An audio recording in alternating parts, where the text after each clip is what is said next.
I had a great childhood growing up. I was a really energetic kid. One of those kids who's bouncing off the walls. Parents couldn't really contain me, I guess.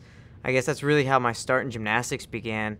My name's Jonathan Horton. I'm from Houston, Texas, and I'm a gymnast. Around 4 years old, my mom was in a Target one day. She was doing a little shopping.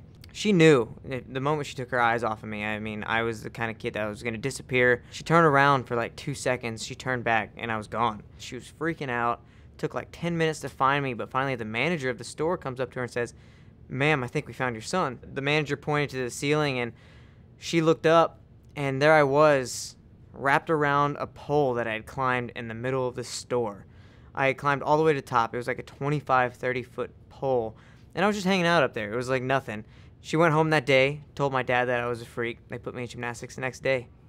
Gymnastics is, from the time you're a little kid, a year-round sport. It's hard work.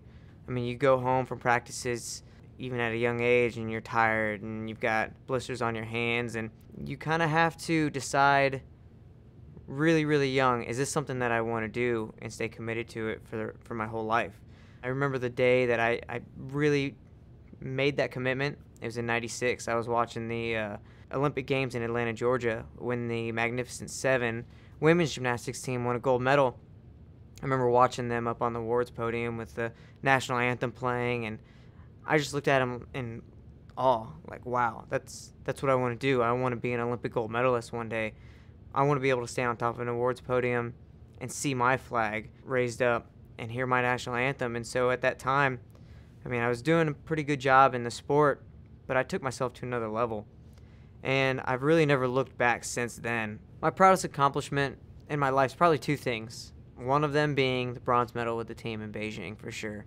And all my buddies will tell me I'm corny for this, but my second accomplishment is marrying my wife.